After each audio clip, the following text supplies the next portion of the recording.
national level, at state level, at district levels, at the local level.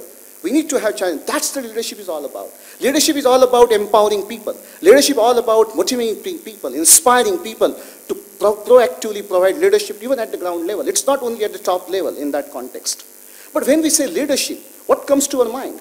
Maybe setting goals, prioritization, handling poor performance, handling difficult people, maybe mentorship, listening, communication, planning, relationship building. All these reflects leadership.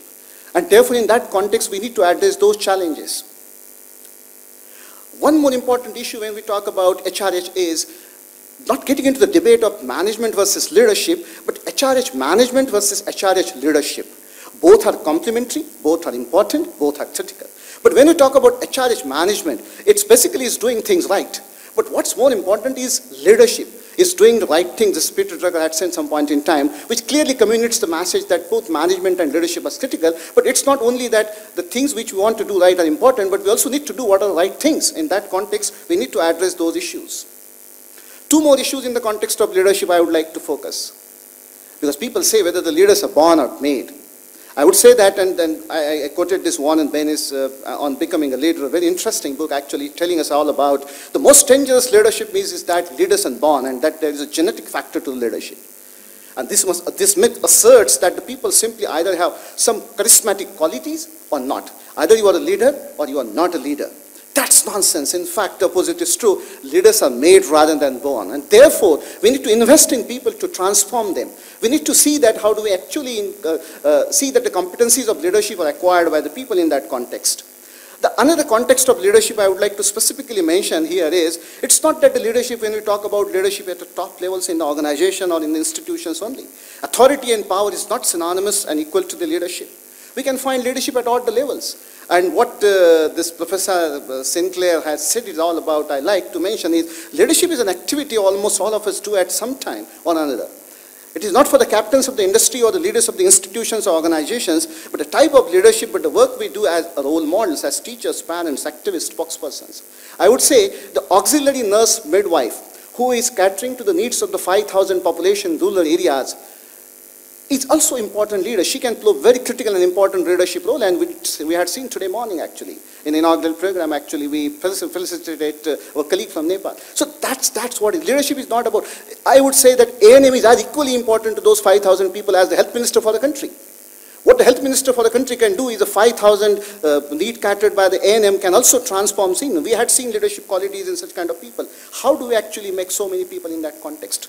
But having said this, it is also important to see that the leadership plays very critical and important role at the national level, because the leverage points for the workforce developments of the government.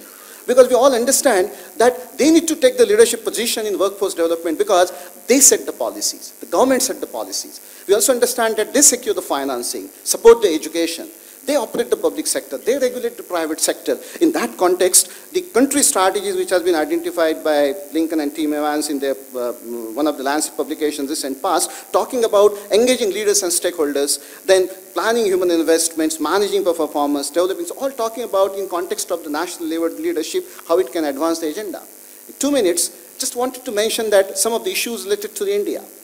Not only that India is struggling in terms of the numbers. Size, obviously, we are critically short in terms of size. Composition and distribution is a challenge. Supply, need, and demand are the critical issues that the country is struggling.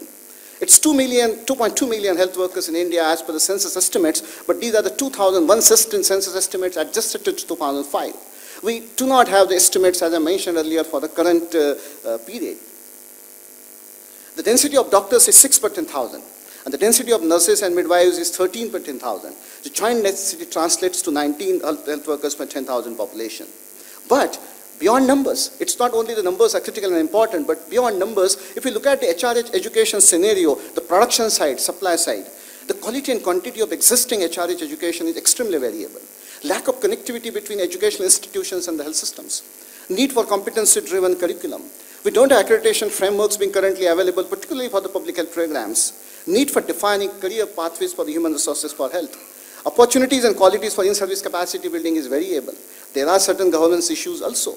And if you look at the workforce issues, India is also plaguing and suffering from the same workforce issues that we globally experience, from recruitment to compensation to postings and transfers of the people who are the part of the health systems to the promotions and disciplinary action incentives. There are challenges on all those fronts, from task shifting to task sharing and role models and team leaderships to job satisfaction, motivation, accountability, work environment and infrastructure, retention, pensions. All these issues most of our countries are facing, and these are the same issues that India is facing. I just wanted to mention the backdrop of that. These are the health workforce issues against which, and of course the governance issues, that because health is a state subject in India and there's a tension between state and union government in that context. HRH planning and HRH education policies is the context. Regulation of HRH education is an issue. But I would spend time on this slide, therefore I run through a few slides. Just wanted to mention that the challenges that we are facing in India in the context of human resources for health are not distinct and different than what we are globally experiencing.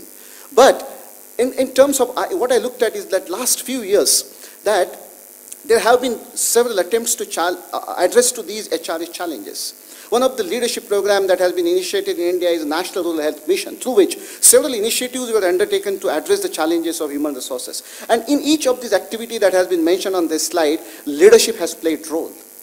Postgraduate diploma in public health management, recognizing the need of training of the health management as a part of the health systems, is also, we can identify a couple of individuals who provided leadership.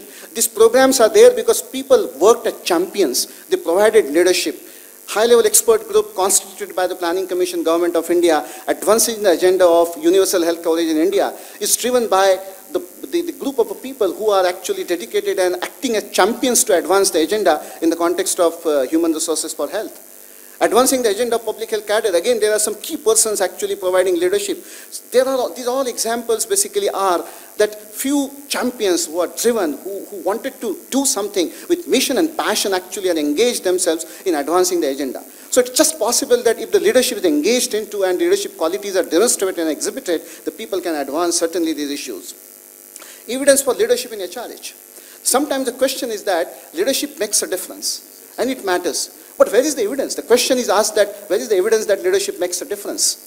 Challenges are there in measuring the impact of leadership. You say that you wanted to measure the leadership. How can you say that leadership has really contributed to the workforce development or the health system strengthening? But we also need to realize that there are several case studies. There are several case studies that people have identified, reported in the literature and documented, and evidence is available.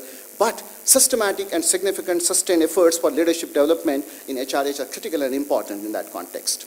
But then finally, how do we support leadership development in HRH? How do we want to actually advance the agenda? Not saying that sufficient to say that the leadership is critical and important, but we also need to see that how do we engage ourselves in supporting the leadership development in human resources for health.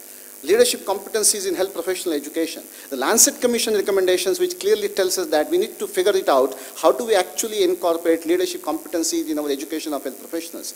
Even in the education period, how do we actually imbibe leadership skills and competencies into our undergraduate students and postgraduate students. Capacity building among in-service professionals. In-service professionals, leadership training are important. We need to formally train people in leadership, making them understand the leadership importance and the critical issues related to the leadership.